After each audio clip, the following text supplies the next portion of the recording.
We will discuss this topic in more detail with our guest. We have already been joined by Mihaэль Borodkин, Orientalist, Editor-in-Chief of the Rental Express Telegram channel. Hello. Hello. Well, Trump's ambition to sign agreements is not going away. And how do you assess the next, possible, yes, some agreements between Iran and Israel? Why did Trump suddenly decide that he could put pressure on someone, persuade someone, in your opinion? What do you think this post in TR social means? And how do you see how quickly this can happen, given that on the 15th, yes, in Amman there was supposed to be a meeting regarding the nuclear program? Of course, it was cancelled due to Israel's operation on Iran. How do you assess these intentions of the United States of Donald Trump, the President of the United States? Well, if he seriously expects that he wants to achieve that Israel and Iran conclude a peace agreement, it means only one thing. He has decided to change the regime in Iran, because it is simply impossible to do this in any other way, by any actions. That is, Israel is ready to sign a peace treaty with Iran even tomorrow, even right now. But the problem is that after the followers of Khomeini's ideology came to power in Iran in 1979, that is, the followers of Islamist ideology, they declared Israel their enemy. That is, until 1989, Israel and Iran were partners there and in the field of security, trade and economic partners. There was an Israeli embassy in Tehran and an Iranian embassy in Israel. That is, everything was fine. When the government changed, it means that the new regime declared Israel its enemy and set its goal of destroying Israel. And therefore, to talk about some kind of agreement in this formal sense, well, maybe by analogy with the agreements, treaties signed between Israel and the Emirates under Trump, it is simply unrealistic to talk about this. That is, nothing like that can happen. If he says that Israel and Iran will somehow agree on a ceasefire, this, of course, is possible. This will happen sooner or later, when, I think, this will happen after the Israeli government considers that the goals of the operation have been achieved. So, as for the negotiations between Iran and the United States, here, according to unofficial data, there are many reports and many signs that Iran is turning to all its partners through secret channels with a request to convey to the United States that Iran is ready for negotiations and if only the United States would force Israel to stop.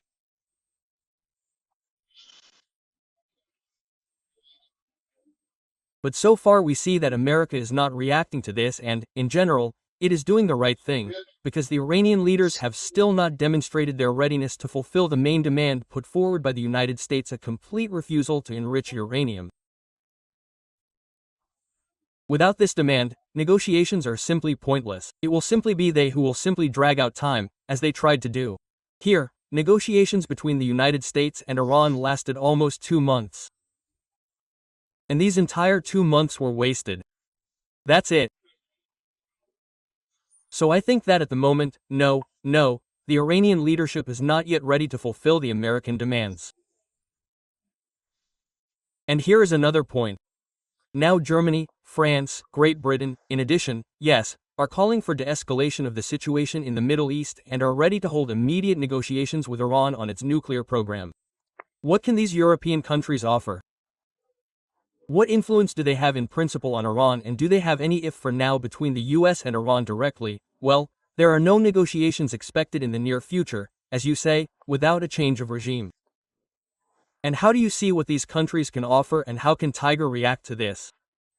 Does he need such intermediaries? Is Russia more interesting? By the way, here also in addition, to my question, how do you see, to what extent has the US already written off the possibility of the negotiation process for the Russian Federation or not? Well, and these interests of European countries, what is your opinion too? European countries, any intermediaries, non-intermediaries, any participants in the dialogue, they are all essentially offering Iran the same thing. They are telling the Iranians, let's stop work on uranium enrichment, get rid of and transfer the accumulated amount of this highly enriched uranium for storage. Put all your nuclear facilities, I repeat, all, and not just those that they declared under international control, and then in exchange we will lift the sanctions. This is the proposal. Well, naturally, it is about security guarantees and so on. This goes without saying. But at the moment, the main thing is that we lift sanctions in exchange for you signing an agreement that guarantees that Iran will not have a nuclear bomb.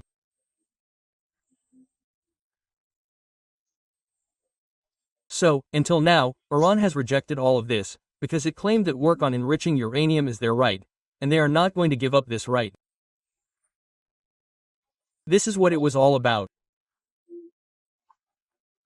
And here it does not matter who will propose what, because the supreme leader of Iran, Liqman, literally a few days before the Israeli operation began, said that, uranium enrichment and the full nuclear cycle in general, he said, the full nuclear cycle is our national heritage, and we will not give it up.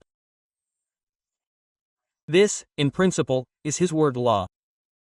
And therefore, in principle, until he speaks out and says, I have changed my mind, all negotiations will be meaningless. That is, Iran is not making concessions. In some case, can it change its mind? In case, if it understands, namely, the supreme leader of Iran, if it understands that it risks losing the entire country, that it really can undergo a forceful change of regime. That is, that the regime has been hit so hard that it will not recover from it. In this situation, it can make concessions in order to gain time and so on, but by a real concession, I mean to really fulfill all these demands. That's it, but so far as I can judge, it has not yet come to this conclusion. Here, let me, perhaps, once again somewhere remind our viewers, why is Iran enriching uranium? They say that within the framework of its nuclear program, claiming that it does this for peaceful purposes, such as the production of fuel for nuclear power plants and for research reactors.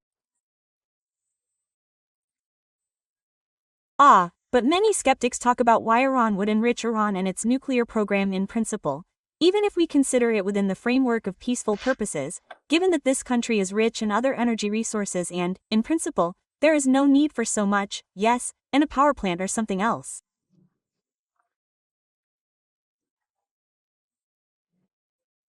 And is it true that Iran has enriched uranium by up to 60%, which exceeds 18 times the limits set by the Joint Comprehensive Plan of Action for the Liberation of Nuclear Weapons? And here we also remember that during the time of President Obama there was a certain agreement, which Trump then terminated during his first presidential campaign and now again wants to agree on something. Why then was it necessary to terminate that agreement? Well, this is, the background of the past. What caused today's war, let's say? The agreement that was concluded at that time is bad because Iran did not comply with it.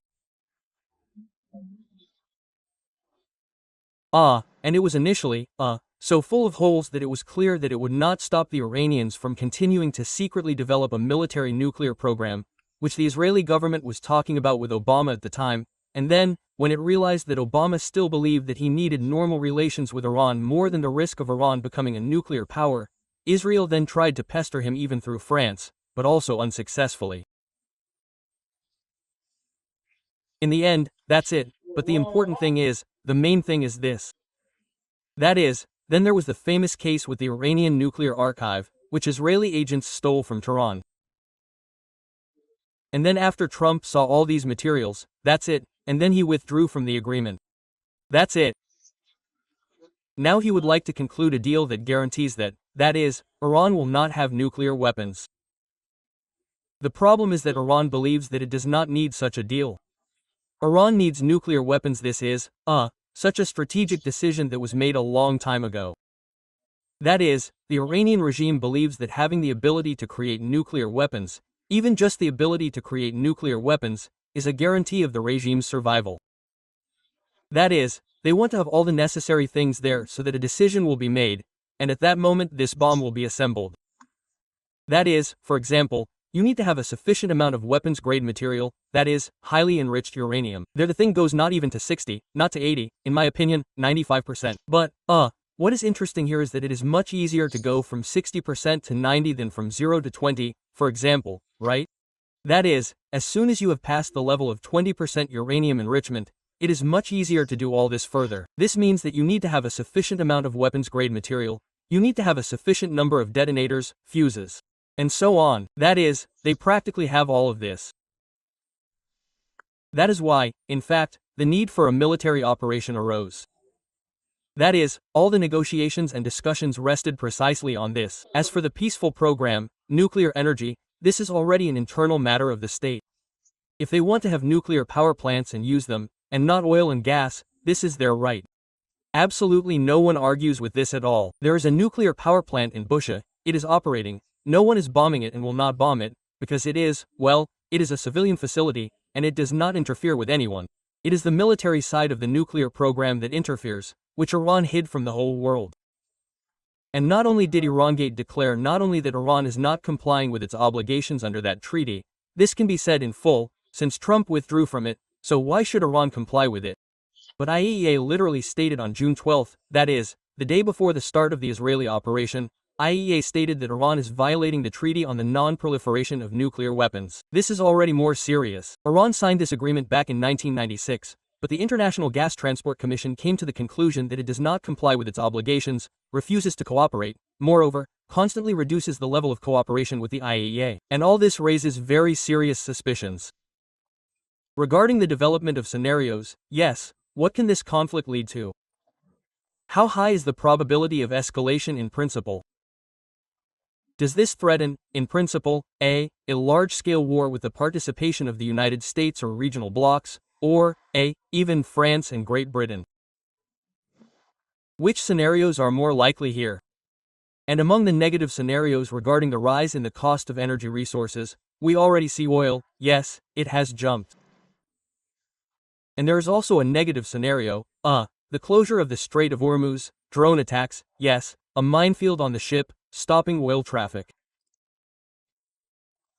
And how likely is this scenario and which countries could prevent it? Perhaps the UAE, because this strait and this also concerns this state. Well, here are some other interesting points. And closing the Strait of Hormuz would be a really serious problem, and Iran has long threatened to do so if it is attacked. But at the same time, if Iran closes the Strait of Hormuz, then this will give the United States every reason to intervene in the war directly. And the balance of power there is such that it seems that Israel is now in complete control of Iranian airspace and so on. But if the United States enters the war, then all this will seem like child's play. That is, the Iranians have no chance at all to put up a fight against the American military machine. And this is even without any regional blocs and so on. The Americans do not need all this. They can simply destroy all Iranian military power alone and not even spend much time on it.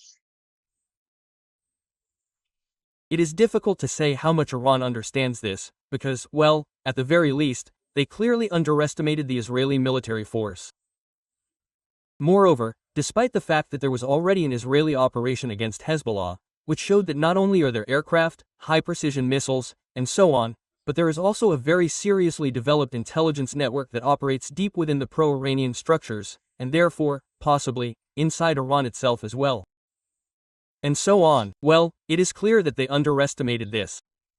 That is, if, the Iranians try to close the Strait of Hormuz, this will be yes, this will cause, naturally, another jump in oil prices, but after that the Iranians will have to face a much more serious military enemy than today.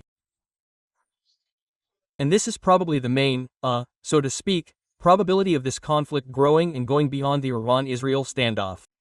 Because, in theory, no one is going to intervene on Iran's behalf. Russia, despite the fact that they have a strategic partnership agreement, but this agreement does not provide for a military alliance. And plus Russia is busy in a completely different place. All of Russia's military resources are directed to the war in Ukraine. China usually also avoids active direct intervention in, that is, military conflicts. That is, Iran has no allies in the region. Thanks to the brilliant policy of this regime, relations with all the Arab countries, with Turkey, with everyone, are very tense. That is why I think that the only danger of the conflict expanding is if Iran tries to carry out its threat, to close the Strait of Hormuz and or, for example, to attack oil facilities in Saudi Arabia, which they also threatened to do. Moreover, such attempts were, however, made by the Yemeni Houthis. That's it. Well, this will also cause, I think, direct intervention by the United States in the conflict. That is, and again look at the scenario that was then, which I spoke about the Strait of Hormuz. So I think that at the moment the risk of this Iran-Israel confrontation escalating into something gigantic, large-scale, and so on, is not very high. And finally, I'm also interested in your opinion. What role will the Russian Federation play or is playing now? Why does Trump constantly involve the Russian Federation in mediation, so to speak? To what extent does Putin really have any influence or not? And here, that's one thing. And why, according to the agreement on comprehensive, yes, strategic partnership between, Moscow and Tehran, is it not being implemented, although there are some, so to speak, truths there? And regarding, such a strategic partnership and in military terms, how do you assess the role of the Russian Federation? What is it and will it play any role in the near future?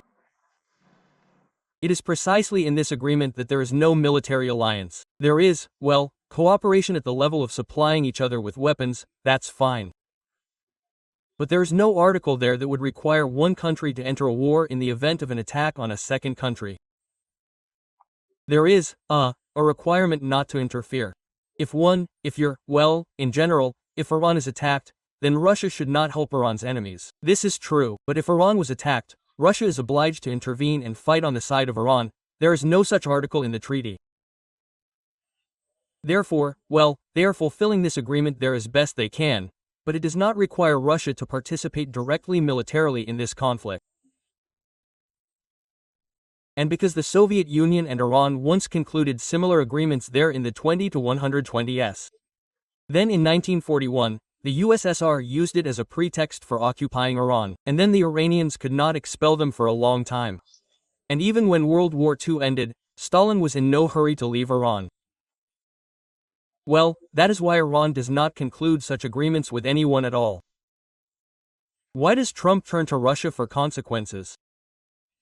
Here we need to ask experts on America, on American politics, and even better, experts on Trump specifically, because it is very difficult to analyze his actions. Maybe this could be some kind of verbal play, because, pay attention, before Israel began the operation, Trump created the impression with his statements that he was categorically against any new war in the Middle East. He doesn't even want to hear about it. He is a peacemaker, he is for peace. He is categorically against Israel fighting Iran.